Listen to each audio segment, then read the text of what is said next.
जब ये खाना तभी मिलेगा जब भाषण हो जाएगा, इसलिए सब एक बार अंदर आ जाएं।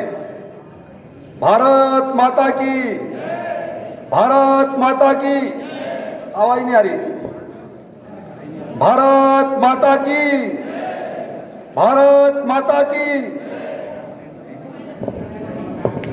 आज 64वें आरसी अधिवेशन के मुख्य अतिथि उत्तराखंड के एसओसी कैबिनेट मंत्री मेरे राजनीतिक गुरु डॉक्टर धन सिंह रावत जी, इनके साथ ही विशिष्ट अतिथि घनसाली के बहुत ही लोकप्रिय, मिलनसार, संघर्षशील और जिनके साथ मुझे भी संगठन में काम करने का मौका मिला, ऐसे मेरे आदरणीय शक्तिलाल शाह जी, भारतीय जनता पार्टी के बहुत ही सक्रिय और संघर्षशील, जिनके नेतृत्व में अभी आदरणीय किशोर उपाध्याय जी कह रहे थे कि जिन्होंने 5 विधायक टिहरी जिले को दिए हो, ऐसे अपने आदरणीय विनोद रतोड़ी जी, मेरे सहयोगी उपाध्यक्ष, मैं बार बार लोगों से कहता हूँ जिनके साथ हमने संगठन में काम किया हो, ऐसे अपने आदरणीय विनोद सिंह रावत जी, हमारे सहकारिता के अपर निबंधक जो कि बहुत ही एक कुशल ज्ञाता हैं सहकारिता के बारे में, ऐसे अपने आदरणीय आनंद शुक्ला जी, मेरे डायरेक्टर आदरणीय नरेश नेगी जी, आदरणीय टीकाराम भट्ट जी, बहन रोशिनी राणा जी, बहन उषा बड़ोला जी, बहन पंवार जी, अपने आदरणीय गोविंद सिंह रावत जी, आदरणीय सतपाल कलोड़ा जी, अपने सहयोगी सुनील हनुमंती जी, और अपने छोटे भाई जो कि टिहरी जिले में युवाओं की आवाज़ है, अपने संघर्षशील छोटे भाई परमवीर पंवार जी, भारतीय जनता पार्टी के बहुत ही सम्मानित महामंत्री बड़े भाई गोविंद सिंह रावत जी, और हमारे जो निदेशक जो सबसे पीछे बैठते हैं, काम में आगे रहते हैं, अपने जयप्रकाश चंद जी, तमाम मेरे भारतीय जनता पार्टी, तमाम मेरे ब्रांड मैनेजर और कार्यकर्ता।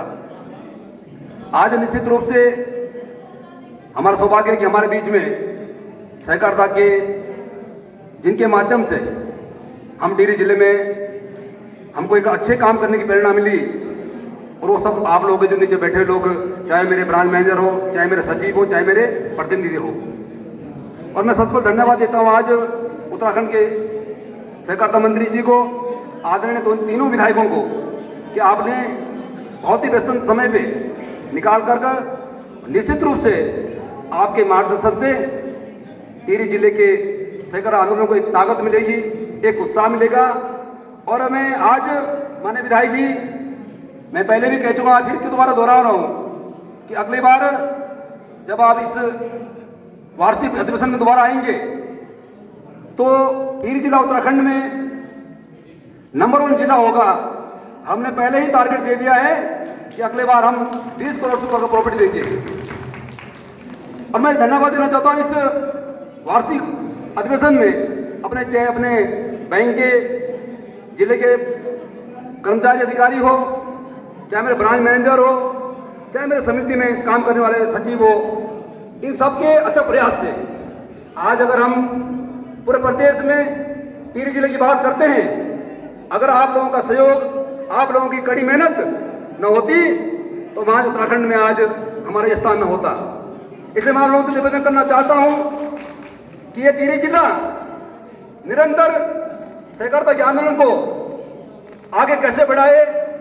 हम आगे उत्तराखंड में एक ऐसी लाइन खींच के जाएंगे ताकि उत्तराखंड के हर जिले को ये कहना पड़े कि टिहरी जिले की तरह हमको भी सहकारिता के आंदोलन आगे बढ़ाना है। और ये सभी तभी हो पाएगा जब हम सब लोग ईमानदारी से काम करेंगे। मैंने कहा ना कि कोई भी संस्था कोई भी तब आगे बढ़ सकती है जब उसको चलाने वाले और उसमें चलने वाले लोग दोनों ईमानदारी से काम करें। और मुझे पूरा विश्वास है आदरणीय विधायक आदरणीय जिलाध्यक्ष जी 16 जी यहाँ पर बैठे हुए, मैं दावे के साथ कह सकता हूँ 4 साल के अंदर कि मेरे जिले के, चाहे वो बैंक मैनेजर हो, चाहे जिले के अधिकारी हो, चाहे मेरे सचिव हो, कोई मायका लाल ये नहीं कह सकता है कि टिहरी जिले के अंदर 4 साल के अंदर एक भी किसी तरह का कोई गबन हुआ हो। आज जिला सहकारी बैंक के माध्यम से तमाम तरह के अखबारों में छपता है कि फला सोसाइटी में फला बैंक में गड़बड़ हुआ है। मैं आपको आज कह देना चाहता हूं, ये सारी चाहे 2010 की हो, चाहे 11 की, चाहे 12 की हो, लेकिन आज क्या उजागर आज इसलिए हो रही है कि उत्तराखंड के सहकारिता मंत्री डॉक्टर धन सिंह रावत ने कहा था कि अगर हमको अपने समितियों में ईमानदार से काम करना होगा तो हमको सबसे पहले वहां कम्युनिकेशन करना पड़ेगा। और आप आज जब कम्युनिकेशन हो रहा है, जब हम डाटा कलेक्ट कर रहे हैं, जब हम डाटा को एक साथ कर रहे हैं, तो हमें पता लग रहा है कि फला सोसाइटी में 10 लाख का गबन है, कहीं 50 लाख का गबन है, कहीं करोड़ों का गबन है। निश्चित रूप से आप इस तरह से घबराने की आवश्यकता नहीं मेरे कर्मचारी भाइयों को, मेरे साथ काम करने वाले लोगों को, क्योंकि ये 15-20 साल पुरानी जो संस्था जो टाइम से जो गड़बड़ चल रहा तो आज पकड़ में आ रहा है, पर एक बार पकड़ में तो आना ही है। मैं विश्वास दिलाना चाहता हूं, आदमी शुक्ला जी यहाँ पर बैठे हुए हैं, तमाम लोग यहाँ पर बैठे हुए हैं, कि एक बार जो गंदगी सहकारिता के अंदर थी, जो पहले से चली आ रही थी, उसको एक बार साफ करने की आवश्यकता है। एक बार जो क्लियर हो जाएगी, निश्चित रूप में भरोसा दिलाना चाहता हूं, अगर हम मेरे माध्यम से टिहरी जिले के अंदर बैठे जो लोग यहाँ पर नहीं पहुंचे हमारे सहकारिता से जुड़े लोगों को, मैं आपको विश्वास दिलाना चाहता हूं कि आने वाले समय पर टिहरी जिले के अंदर चाहे कोई भी सोसाइटी हो, चाहे घनसाली की सोसाइटी हो, चाहे प्रतापगढ़ की कोई सोसाइटी हो, चाहे जौनपुर की सोसाइटी हो, हम दावे के साथ कह सकते हैं कि हमारे किसान भाइयों का, पशुपालन भाइयों का जो भी पैसा हमारे सोसाइटी के अंदर जाएगा, हमारे बैंक के अंदर जाएगा, हम 100% इस एटीएम के माध्यम से गारंटी देते हैं, आपका पैसा 100% सुरक्षित रहेगा। हम विश्वास दिलाना चाहते हैं। हमने कहा, मेरे कर्मचारी यहाँ पर लोग बैठे हुए हैं, मैंने उनसे पहले भी कहा, आज भी कह रहा हूं, काम करने वाला कर्मचारी के साथ जिले का हमारा संचालक मंडल 100% खड़ा है। कोई अच्छा काम करना चाह रहा है और उसके बाद उसको कोई समस्या आती है, पूरा संचालक मंडल के साथ है, चेयरमैन से लेकर के मेरे मंडल सब उसके साथ हैं। लेकिन अगर कोई कर्मचारी, कोई सचिव, कोई ब्रांच मैनेजर, जिले का कर्मचारी अगर कहीं गलत करेगा तो सबसे पहले हम उसके ऊपर कार्रवाई करेंगे, और चाहे कोई भी हो, चाहे किसी का भी व्यक्ति हो। हमने कहा कि जिला सहकारी बैंक का पैसा ये किसानों का पैसा है, गरीब लोगों का पैसा है, जो सामने लोग बैठे हुए हैं। हमने पहले भी कहा, फिर दोहरा रहा हूं, ये पैसा आज से 15-20 साल पहले गरीब लोगों के हाथ में चले गया था। आप सब लोगों ने मुझे हिम्मत दी, मेरे सत्या मंडल ने हिम्मत दी, हमने एक ऐसी योजना बनाई शुक्ला जी, हमने कहा ऊपर से जो टॉप 10 लोग होंगे, वो चाहे कोई भी होगा, कितना बड़ा नेता भी होगा, उसको जिला सहकारी बैंक का 1-1 रुपए जमा करना पड़ेगा, क्योंकि वो पैसा असल में गांव में बैठे हुए उस किसान भाई का है, उस गरीब मजदूर का है, जो हमारे बैंक में 10 रुपए लेकर के 10,000 तक जमा करता है। पैसा देना पड़ेगा, लौटाना पड़ेगा। हमने अभियान चलाया और आज उत्तराखंड में मैं दावे के साथ कह सकता हूं कि हम नंबर 1 हम उत्तराखंड के रिकवरी कर रहे हैं। मैं विश्वास दिलाना चाहता हूं, आज हम हमारे तमाम लोग शिकायत करते हैं, नीचे पड़ती लोग शिकायत करते हैं, हमारे बैंक ऑनलाइन नहीं कर पा रहे हैं, हम एसबीआई की टक्कर नहीं दे पा रहे, हम पीएनबी टक्कर नहीं दे पा रहे हैं। जब तक हमारा एनपीए 5% नीचे नहीं आएगा, हमें आरबीआई परमिशन नहीं देगा। ये हम सबको, नीचे बैठे लोगों की जिम्मेदारी है, ऊपर बैठे जिम्मेदारी है कि हमको एनपीए को नीचे लाना है, ईमानदार से काम करना है। जब हम ईमानदार से काम करेंगे, मुझे पूरा भरोसा है डॉक्टर धन सिंह रावत जी के नेतृत्व में, आदरणीय पुष्कर सिंह के नेतृत्व में, इन कार्यकाल के अंदर हमको हमारा बैंक ऑनलाइन भी होगा, हमें सारी सुविधाएं मिलेगी। लेकिन हम सबको मिलकर के चलने की आवश्यकता है। सहकारिता का मतलब है कि हम सबको मिलकर चलने की आवश्यकता है। जैसे आदरणीय शुक्ला जी कह रहे थे, सोसाइटी को हमको अपनी सोसाइटी मानना पड़ेगा, अब अपना काम मानना पड़ेगा। जो सोसाइटी के अंदर चाहे डायरेक्ट डेलीगेट्स हो, चाहे वहां का सरपंच हो, वो सरपंच को वही पावर है जो जिले के चेयरमैन डीसीबी को है।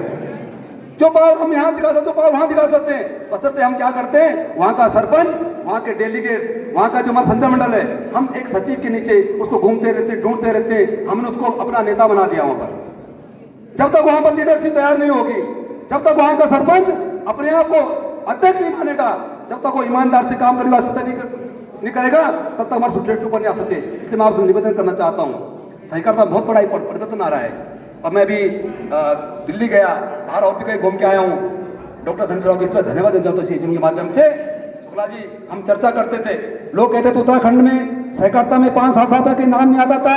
आज अगर चर्चा होती है और देश के यशस्वी सहकारिता मंत्री आदरणीय नरेंद्र भाई अपने आदरणीय अमित शाह जी कहते हैं कि अगर सहकारिता में काम देखना है, सहकारिता काम को आगे बढ़ाना है, उत्तराखंड को एक बार जरूर देखो, उस तरह वहाँ किस तरह से डॉक्टर दीनदयाल काम कर रहे हैं। ये हमारी सौभाग्य की बात है, उस नेतृत्व में हम काम कर रहे हैं। मैं ज़्यादा नहीं इतना जरूर कहना चाहता हूँ, आप सब लोगों से हम सबको ईमानदारी की काम करने की आवश्यकता है।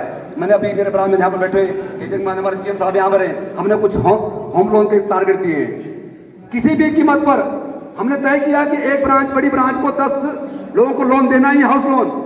हर ब्रांच को 8 गाड़ी बेचनी है। वो किसी भी तरह से रात दिन करके अगर हम इस लक्ष्य को पूरा करना चाहते हैं, अगर उत्तराखंड नंबर 1 बनना चाहते हैं, इस सब पे हमको काम करना सकता है। मैं ज़्यादा नहीं कहकर एक बार फिर आप लोगों से धन्यवाद देता हूँ कि आप सब लोग इस बैंक को आगे बढ़ाने का सहयोग करें। और एक बार फिर जितने मेरे यहाँ पर कर्मचारी लोग आ रहे हैं, जितने मेरे यहाँ पर पदाधिकारी आ रहे हैं, विशेषकर अपने विधायक जी, मैं कहता हूँ अब आप सतीलाल जी जो हमसे उम्र में तो बड़े हैं, लेकिन उनका जब भाषण सुनता हूँ तो मुझे ऐसा लगता है कि मुझे कॉलेज की याद आ जाती है। ऐसा जोश हमको तब होता था, हम DPS कॉलेज में अध्यक्ष हुआ करते थे। चलो जो आज आदरणीय सतीलाल जी पे आज है, हम सब लोग आपके भारत आगे बढ़ेंगे। एक बार फिर सब लोग निवेदन करना चाहता हूँ कि एक बार सब आराम से समापन करने के बाद हम एक बार भोजन लेकर के विधिवत ढंग से यहाँ पर जाएं, लेकिन एक बार यहाँ संबल लेके जाए। जैसे आदरणीय शुक्ला जी ने कहा कि हमको सबको जा करके सोसाइटी में काम करना चाहिए। जब तक सोसाइटी में मजबूत ढंग से काम नहीं होगा, तब तक सहकारिता में काम करना बेमानी है। हमको सहकारिता की समितियां ही मजबूत करनी पड़ेगी। एक बार फिर आप सब निवेदन करना चाहता हूं कि हम सब लोगों को इसमें आगे बढ़ना है। इसके साथ ही जो आगे धन्यवाद देता हूं। और इसके साथ ही हमारे आपने देखा होगा कि जब मैं पिछले 4 साल से जब यहाँ ये एजेम होती थी और मुझे उनसे सीखने को बहुत कुछ मिला। और मैं कह सकता हूं कि अगर टिहरी जिले के अंदर किसी चेयरमैन ने, जिला सहकारी बैंक के अध्यक्ष ने अगर ईमानदार से काम किया, हम लोगों को सुनते थे, तो हमारे वकील साहब रघुवीर सिंह पंवार जी थे। और अगर है तो किसी कारणवश बीमार होने के कारण, अभी उनकी उम्र भी नहीं थी, पिछली बार की जो हमको देखा होगा यहाँ पर, हमको सुझाव भी दिए, तो मैंने कहा कि वो हमारे मार्गदर्शक भी थे सहकारिता के। आज हमारे बीच में नहीं है, हमें दुख भी हो रहा है। उनकी सुपुत्री यहाँ पर डॉक्टर लक्ष्मी यहाँ पर बैठी हुई है। तो मैं सब लोगों से निवेदन करना चाहता हूँ। और अभी उत्तराखंड में बहुत बड़ा एक जघन्य अपराध हुआ है, इसी माध्यम में बोलने की कोई डर नहीं है कि इस तरह का जघन्य अपराध उत्तराखंड को दोबारा कोई कर ना पाए। और इस एजेम के माध्यम से प्रस्ताव भी करना चाहता हूँ, हम प्रस्ताव भी करना चाहते हैं कि जिसने भी ये जघन्य अपराध किया हो, वो कितना भी बड़ा नेता हो, कितने भी बड़े नेता का बेटा हो, उसको फांसी की सजा मिलनी चाहिए। इस मेजम के माध्यम से हम आज प्रस्ताव कर रहे हैं। इसलिए एक बार उस बहन को आत्मा की शांति के लिए, और जिसने इस जिले को सहकारिता रूप में खड़ा किया हो, ऐसे अपने आदरणीय रघुवीर पंवार जी के लिए 2 मिनट का मौन रखेंगे। मैं सबसे निवेदन करता हूँ एक बार खड़े होकर के, उसके बाद समापन